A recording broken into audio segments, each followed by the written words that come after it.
Morning, Clara. Good morning, Andy. Welcome everyone to podcast number... It's officially number 4, We didn't but unofficially number 5. we didn't like last week, did we? I did not like last week, no. I can't sign off the podcast with a swear word. What did you describe it as? It's the podcast was past its sell by date. So what we went through last time was just a little bit of a recap in terms of the Open. All we're going to say about it now is that it was good, it was fun. I think we want to do it a lot better next year. Yeah. So thank you very much for everyone that participated. We'll see if we can get more people to do it. Well done to the Silver Spaniels. Yeah, they took the win. They took the win. There was a lack of, I guess, judging in my team. I came last. So it was Silver Spaniels, Blue Badgers, Golden Lions. Golden Lions and then Pink Hippos. Andy So lost. I lost. I lost. But who's the fits in the gym? Yeah, but exactly. Elliot and Jamie. Okay. Anyway, so where we're going with the podcast is that rather than being a gym information channel, because who wants to listen to people talk about opening hours and bits and pieces? It's a bit boring. But we're going to sort of like dive into a little bit more on the ideas that we have, the fitness training that we're currently doing, and some just nutrition habits. Because I guess when you sign up to be a member of a gym, you are looking for some way to, I guess, express your, training, exercise, advice, all that kind of stuff. So it's probably the best way to do is just to sort of currently sort of see what Clara, myself, and some of the other guys are doing. We've got Rod, all right, if you're on the video, he stands by. He's our Jamie in the Joe Rogan context, is that he's our fact checker and Google assistant. All right, so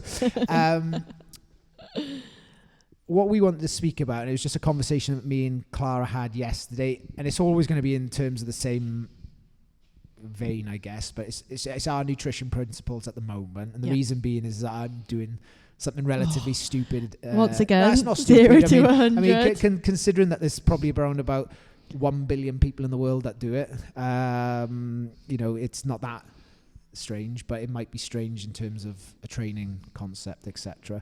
And then through that conversation, I found out that Clara's doing bits and pieces as well nutritionally. So you kick us off.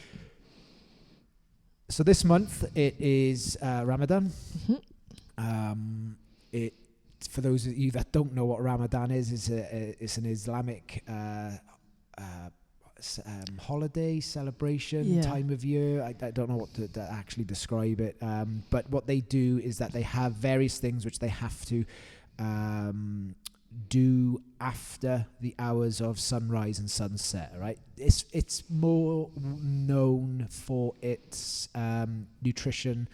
They have to fast and they have to water fast throughout that time, but there's other things involved with it in terms of like concentration, all that kind of stuff, clarity, which again, I'm no expert on it, but I know it fundamentally because they can't eat or drink between the sunrise and sunset. So I've got a couple of clients who are practicing, and I've never done it myself, so I thought, right, I'm going to do an adjusted version. So what's the full version? What's your adjusted version? So the full version, as I said, is that sunrise, the sunset, it has to be a fast, and that's both water and food, so nothing can pass their lips, yeah? And I think that's one part of it. There may be other bits and pieces. So I've gone on to that because I've never done anything like that. I mean, I've done fasting, but I've never done anything that extreme. But I've changed it ever so slightly to, I guess, to fit in with my lifestyle. So I've gone for a 22-hour fast. All right, so I only have a 2-hour window in which to eat in the day, and it's going to be around about the 6 o'clock mark that I do it. And you still drink in the day? Yeah, I'm going to still have fluids in the day. So that will allow me, I guess, and the reason why I'm doing that is that I just work in the fitness industry. I don't need, because I'm not, as I said, I'm not a practicing Muslim. It's religious, for that religious thing. I don't want to do it because it is very, very challenging. Yeah. Part of the other part is whether you can actually train during Ramadan. You figured that out on Monday. Yeah, figured that out on like day 3, where it's incredibly difficult. Specifically, just because the body's adjusting. Maybe later on towards the back end, the body might adapt to it, but the body is designed to have long periods of time in terms of fasted states. That's the way we design.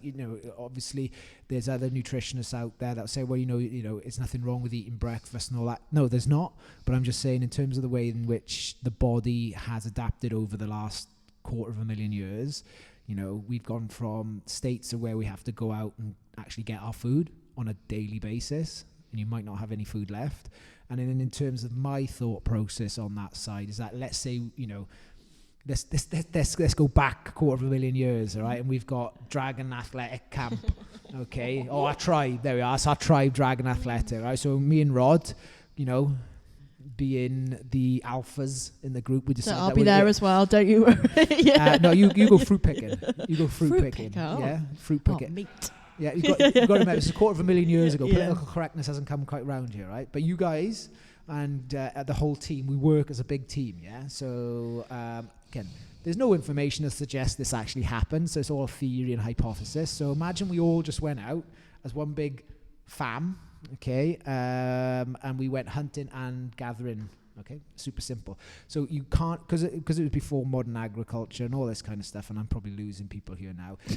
It was on a day-to-day basis. And so my theory is that, well, when you have hunted and gathered successfully, then you're not going to leave any food for the next day. So you basically gorge yourselves at evening at rest, and you allow your body to rest and digest over the night. And so that's just that cyclical pattern. Andy's basically a hunter-gatherer. A hunter-gatherer. Yeah. So talk us through your day then. So you're not eating for 22 hours and you're eating for 2 hours. So how does your day look like then? So I get up in the morning, I have a glass of water, and then my pattern of daily habit hasn't changed. And I think that's the difficult part of Ramadan in Western culture. Is obviously Western culture runs 9 till 5 and all that kind of stuff. Whereas having been out in Abu Dhabi during Ramadan, the whole daily routine just changes towards later in the day. Yeah. And so when the sun goes down, everything starts to normalize and what have you. However, that doesn't happen here. So it's understanding that difficulty as well. So normal routine. I'll try and stay off. Well, I have stayed off food until 6 p.m. every night, and then I literally just get as much in as I can. So how much water you have in a day? Not tracking. How many coffees? I started off with a bang. I think it was like 3. Yeah. I won't have caffeine past midday. Again, this is, I can't give up coffee yet. I'm going to try. I genuinely, as you get stronger throughout that, I'm gonna try and wean myself off, because I have not abstained from coffee in at least 10 years. And this be honest about certain things. It's like having the resilience to actually stop yourself from doing something is incredibly powerful. And I can put hand on heart say, without any excuse, say, I cannot give up coffee. And is it an addiction? Probably. Decaf? Decaf. Not the same. No, that has worked. Yeah. That definitely has worked, but it's still not the same. You don't get the same robustness of the flavor and stuff like that.